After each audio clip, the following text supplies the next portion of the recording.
Alors maintenant, je vous propose de parler d'innovation. On va parler d'intelligence artificielle. Boris Vega. Bonjour, bonjour à tous. Je vous explique un petit peu pourquoi Boris est ici aujourd'hui. Eh bien, figurez-vous, comme de par hasard, que ça a commencé par un apéro. J'étais à un apérome à Bordeaux, et puis il y a deux apprentis au Meurs qui sont venus me voir, qui sont venus me dire « Maëlys, il faut absolument que tu découvres Synthesia. Ça a changé ma vie, c'est génial, c'est beaucoup plus rapide que SketchUp, voilà. Donc c'est pour ça, donc merci à Aurélie et je ne sais plus qui d'autre est venu me voir pour me dire de rentrer en contact avec Boris. Flavie, oui. Flavie, Oui, Flavie. Voilà. Elle est là, Flavie? Merci, Voilà. Merci Aurélie. Bah voilà, lève-toi. Ok. Donc je suis le président cofondateur de Matagon. J'ai vu ton CV, tu es partout. Donc je suis le président cofondateur de Matagon. On crée des softwares et en l'occurrence on a développé un logiciel qui s'appelle Synthesia et qui est destiné aux architectes d'intérieur et aux spécialistes de l'ameublement. On en parlera après. Voilà. Nous on va aborder le sujet de l'intelligence artificielle. Voilà. Donc, qui est pas mal mis en avant en ce moment. Ici, qui a vu passer une intelligence artificielle qui propose de faire votre métier en 30 secondes sur les réseaux sociaux? Qui a vu ça passer? C'est la proposition de base de valeur. Et finalement, le résultat est assez déceptif. Et ça va être le cas pour finalement toute la partie intelligence artificielle. À chaque fois, on va avoir une proposition et on va avoir un résultat plutôt déceptif. Alors pourquoi? Parce qu'il y a beaucoup de fantasmes autour de l'intelligence artificielle et en l'occurrence quand on parle à des personnes qui ne sont pas très tech d'intelligence artificielle, souvent ils vont imaginer ça ou ça et parfois ça. Alors on va voir ensemble que l'intelligence artificielle ce n'est pas ça, c'est un outil comme un marteau. Et si vous demandez à un menuisier ce qu'est un marteau, il vous répondra que c'est un outil. Si vous demandez à un gendarme ce qu'est un marteau, un gendarme qui sort d'une affaire de violence conjugale, par exemple, il peut vous dire que c'est une arme par destination. Et l'intelligence artificielle, finalement, c'est pareil. Donc on va voir que la dangerosité de l'intelligence artificielle dépend surtout de son utilisateur. Donc on peut faire des choses magnifiques à l'intelligence artificielle. Là, en l'occurrence, on est sur Midjourney. Dans Midjourney, je vous propose de l'enregistrer quelque part parce que ça va être une intelligence artificielle sur laquelle on va pouvoir trouver énormément d'inspiration. Donc là, en l'occurrence, pour ceux qui ne connaissent pas l'intelligence artificielle, j'ai fait une demande. C'est un peu comme le génie d'Aladin. Donc vous faites ce qu'on appelle un prompt. Donc là, j'ai demandé à l'intelligence artificielle de recréer un tableau dans le style de Jackson Pollock. Et effectivement, il a très bien réussi son boulot. Vous pouvez faire autre chose avec l'intelligence artificielle. Vous pouvez faire du deepfake. Vous pouvez faire de l'infox, de l'intox. Et vous pouvez faire à des personnes connues des choses qu'ils n'avaient pas prévu forcément de faire. Alors comment on en est arrivé là? Eh bien, on va faire un bond dans le temps et on va essayer de voir un petit peu quelle est l'histoire de l'intelligence artificielle. Donc on va repartir en 1956, lorsque l'on a utilisé pour la première fois le mot intelligence artificielle. Donc il faut aller du côté de Dartmouth College, qui est imprononçable, mais qui a une autre faculté, c'est qu'il entraîne les cerveaux les plus brillants des États-Unis. Et en l'occurrence, deux chercheurs vont réaliser une conférence autour de l'innovation, pour présenter également leurs travaux sur l'intelligence artificielle. Donc ils sont parvenus à modéliser un neurone avec une modélisation mathématique. Ils partent du principe que s'ils modélisent un neurone, ils peuvent modéliser un réseau neuronal. S'ils peuvent modéliser un réseau neuronal, ils peuvent modéliser un cerveau. Et s'ils modélisent un cerveau, ils peuvent modéliser l'intelligence humaine. Alors ce serait un échec, surtout parce qu'en 1956, un ordinateur, c'est ça. Donc c'est 100 mètres carrés de condensateur, de résistance et de câbles. Et forcément, il n'y a pas de base de données encore à l'époque. Donc eux, ils ne le savent pas, ils ont la théorie, ça fonctionne bien, mais il faut énormément de données pour faire une intelligence artificielle. à partir de 1956, on va avoir une succession de propositions d'intelligence artificielle qui seront à chaque fois vouées à des échecs. Donc ça va être les hivers de l'IA. Et il faudra attendre 1997 avant que le commun des mortels réentende parler d'intelligence artificielle. Et en 1997, qu'est-ce qui se passe? Eh bien, on a Garry Kasparov qui perd contre une machine. Donc Garry Kasparov, c'est le mec qui se tient la tête. Et Deep Blue, qui est l'intelligence artificielle, c'est pas le mec de dos, hein. C'est pas non plus l'écran. Hein. L'écran, c'est pas Deep Blue. Deep Blue est dans une pièce à côté, ça fait la taille d'une armoire normande. C'est impressionnant parce que c'est une machine qui apprend à réaliser énormément de coups d'échecs et elle va apprendre comme ça à jouer aux échecs et à être la meilleure dans ce domaine. Et que dans ce domaine-là. Hein. Vous pouvez demander à Deep Blue de faire griller les biscottes le matin, elle ne saura pas faire. Qu'est-ce qui se passe entre 90 et 2000 ? Il y a une technologie qui arrive et qui va bouleverser notre quotidien. Internet, ouais, j'ai entendu Internet. Donc il y a Internet qui arrive. Et Internet, c'est un vecteur pour l'intelligence artificielle parce qu'il va y avoir énormément de données. Et grâce à ces données, on va pouvoir justement créer de l'intelligence artificielle. Dans les années 2000, c'est l'explosion d'Internet. On a plus de 100 millions d'ordinateurs qui sont branchés sur le web. Et en 2005, c'est 1 milliard. Donc c'est vraiment exponentiel. Donc dans un premier temps, grâce à Internet, ce que l'on va faire, c'est qu'on va donner la vue à l'IA. On va entraîner l'intelligence artificielle pour qu'elle sache reconnaître des éléments. Et on va lui donner énormément de données autour du cancer. Et on va entraîner justement l'intelligence artificielle pour qu'elle sache reconnaître un cancer et ainsi combattre le cancer. Pas du tout. La première fois qu'on va utiliser l'intelligence artificielle, c'est pour reconnaître les chats.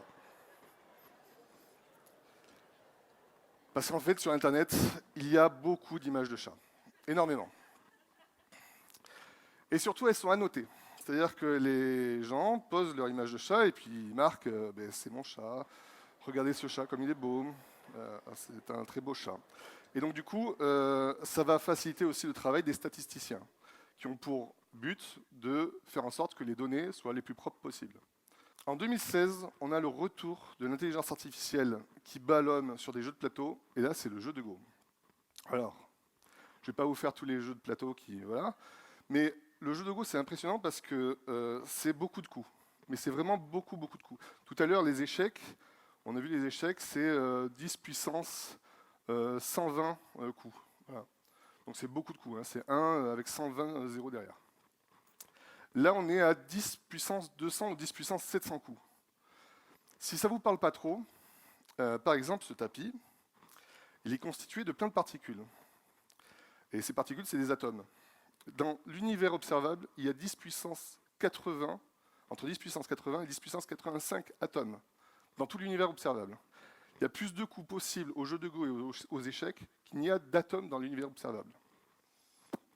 En 2022, enfin, on a l'arrivée de ce que l'on connaît, ChatGPT, avec l'explosion de l'intelligence artificielle génératrice, donc soit d'images, soit de texte.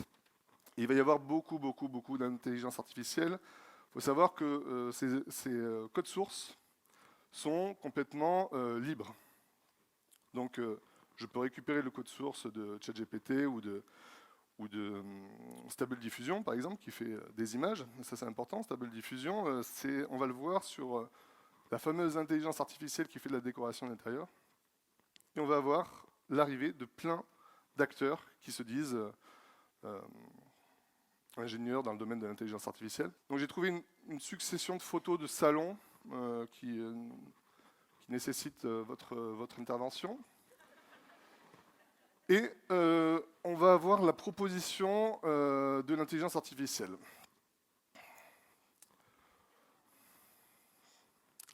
Donc j'ai mis scandinave comme tendance. C'est scandinave du sud de la France.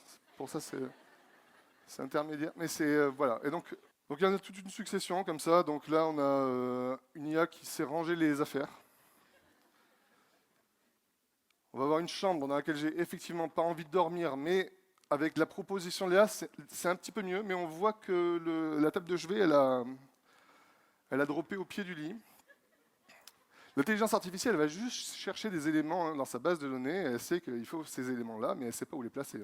Voilà. Il n'y a plus de table à manger. Là, on a le papier peint qui s'effondre, du coup, il vous a fait une proposition avec des rideaux. Et c'est là, je vous avoue que c'est juste de la bonus, c'est pour la photo, l'angle de la photo. Je voulais partager ça avec vous. On a quand même la proposition en scandinave, du coup, parce que du coup, la baignoire est en bois. Donc voilà. N'ayez crainte. N'ayez crainte, c'est pas de suite qu'ils vont vous voler du boulot, eux. Mais c'est sûr que pour l'agent immobilier qui veut aller vite, dans certains cas, peut-être ça peut fonctionner. Il faut qu'il crame un peu de crédit, mais ça peut fonctionner. Les IA vont malgré tout évoluer. Et il y a aussi des IA qu'il faut absolument que vous utilisiez. Dans SketchUp en l'occurrence, il y a des plugins maintenant qui vont vous permettre d'améliorer vos rendus. Donc ça, c'est hyper intéressant. Il faut que vous regardiez. Je ne vous ai pas fait la liste complète des IA pour vos outils parce que ça durerait un petit peu plus longtemps. Il ne faut pas passer à côté, il ne faut pas en avoir peur. C'est un outil qui va vous aider à améliorer votre réactivité, pourquoi pas. Faire du rendu photoréaliste, essayer de trouver des outils qui vous permettent de faire des rendus photoréalistes. Et la shopping list systématique, parce que l'IA, demain, elle aura beaucoup de mal à le faire. Alors, il y a des technologies comme Google Lens qui vous permettent à peu près de comprendre ce qu'il y a dans une image et de faire des propositions commerciales en fonction de ce qu'il y a sur une image. C'est pas encore hyper... voilà. Et puis, c'est pas une shopping list d'un décorateur d'intérieur ou d'un architecte d'intérieur qui aura fait vraiment sa shopping list à lui. Donc, il va falloir gagner sur ces points-là. Et ça tombe bien, parce qu'il se trouve qu'on développe un outil qui est pas mal. Alors avec Camtasia, vous allez pouvoir dessiner très rapidement un intérieur. Vous allez pouvoir également importer des fichiers 3D depuis n'importe quel logiciel de CAO. CAO, conception assistée par ordinateur. Donc Revit, SketchUp, Allplan, ce que vous voulez. On est compatible avec 100% des logiciels de CAO.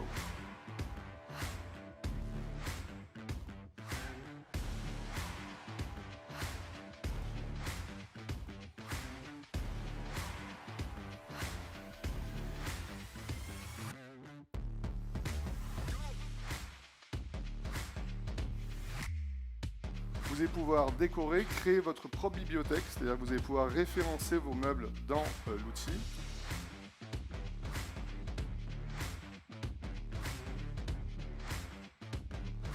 Vous allez pouvoir aller chercher n'importe quel papier peint sur Internet et l'intégrer dans l'outil. Et surtout, vous avez un rendu photoréaliste lorsque vous utilisez Camtasia.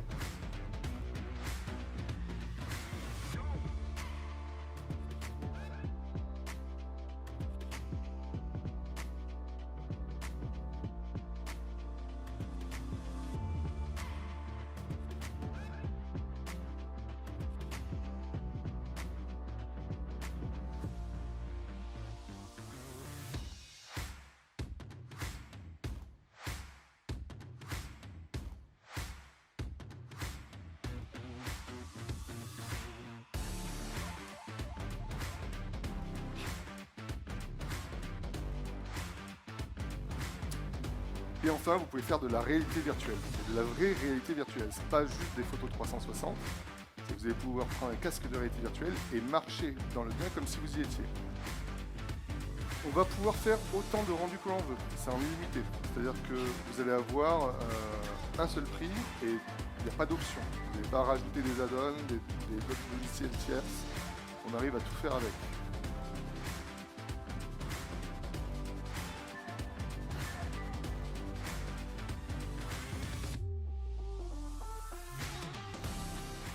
Merci beaucoup, Boris. Merci. Merci. Merci. Parfait.